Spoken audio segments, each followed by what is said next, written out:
ඉතින් කට්ටිය කොහමද හොඳින් නේද? මං දැන් තමයි එළියට ආවේ. මේ පිටිපස්සෙන් පේන්නේ මම වැඩ කරන හොටෙල් එක. අර පැත්තෙන් පේන්නේ සිනමා ලයිෆ් එක. පොඩ්ඩක් වැහලා තියෙනවා එළියට. ඉතින් මට අද හිතුණා ඔයාලට පෙන්වන්න විශේෂ දෙයක්. අපි බලමු ගිහිල්ලා. අද ටිකක් කුලඟ වැඩි. දැන් මම ගෝල් ප්ලේස් එක ඉස්සරහා ඉන්නේ. ඔය උඩින් පේන්නේ වන් ගෝල් ප්ලේස් එක. අපි ගිහිල්ලා බලමු. ඉතින් මෙන්න මේ විදිහට තමයි මම හොටෙල් එකෙන් එළියට ඇවිල්ලා මේ ගෝල් රෝඩ් එකට ආපුවාම ගෝල් ප්ලේස් එක පේන්නේ. අද නම් වැහැලා තියෙන්නේ.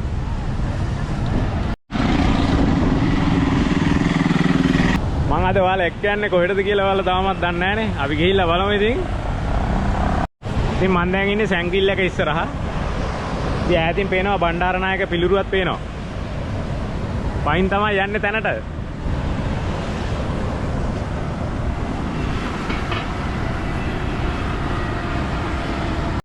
මම ඉතින් දැන් ඉන්නේ හරියටම ජනාධිපති ලේකම් කාර්යාලය ඉස්සරහා. මෙන්න මෙතනින් පාර පයින්න ඕනේ. මම වෙනදට නම් බස් එකේ ඉන්නේ. මේ ලොග් එක කරන්න ඕන හින්දා තමයි මේ පයින් ඉන්නේ. හැනලා. ඉතින් මේ පැත්තේ මේ පේන්නේ කින්ස්බරි හොටෙල් එක. දැන් නම් මම ඔයාලට අර පෙන්වන්න හදන තැන ළඟයි.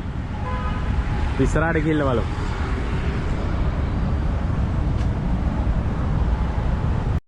ඉතින් බැංකු මාවතේ තමයි මං ඉන්නේ. මේ ස්මාරකයේ බලන්න යන්න ඕනේ මෙන්න මෙතනින් ඇතුළට.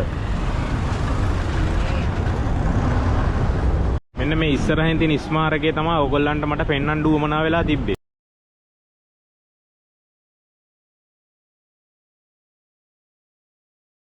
ඉතින් මේ ස්මාරකය පුරාවිද්‍යාවකින් තමයි ප්‍රතිසංස්කරණය වෙන්නේ. මේ ඇතුළේ තියෙනවා ෆොටෝ 3-4ක් තියෙනවා. රජ්ජුරුවන්ගේ තියෙනවා, බිසවගේ තියෙනවා. ඉතින් මේ තියෙන්නේ රජතුමාගේ පිළිරුවක්.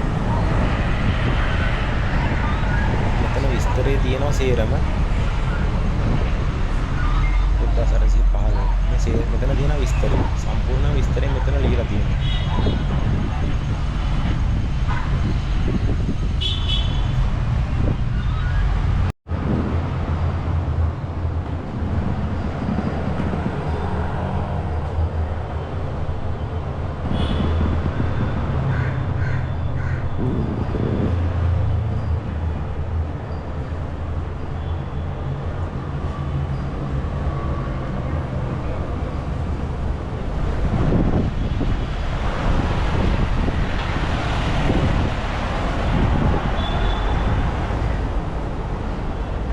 ඉතින් ලංකාවේ හිටපු අන්තිම රජතුමා ශ්‍රී වික්‍රම රාජසිංහ රජතුමා.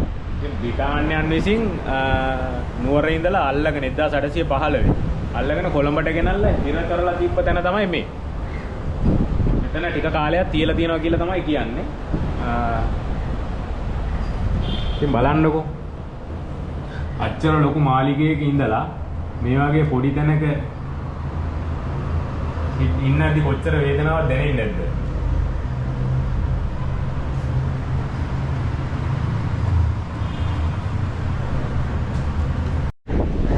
මේ සිරකොටියේ මේ වහලය තියෙන්නේ මාළුවෙකුගේ කොරපොතු හැඩයට.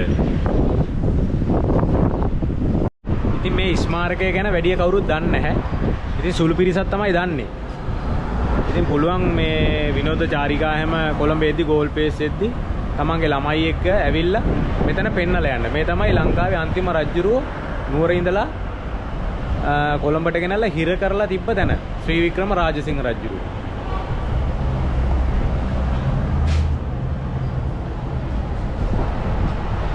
ඉතින් මේ ස්මාරකය ගැන කවුරු හරි දන්නවා නම් කමෙන්ට් සෙක්ෂන් එකේ කමෙන්ට් එකක් දාගෙන යන්න. ඊට අමතරව මේ හිතෙන දේ දැනෙන දේ කමෙන්ට් එකක් දාගෙන යන්න. කට්ටියනෝ ජය වේවා. ගිහිල්ලා එන්න.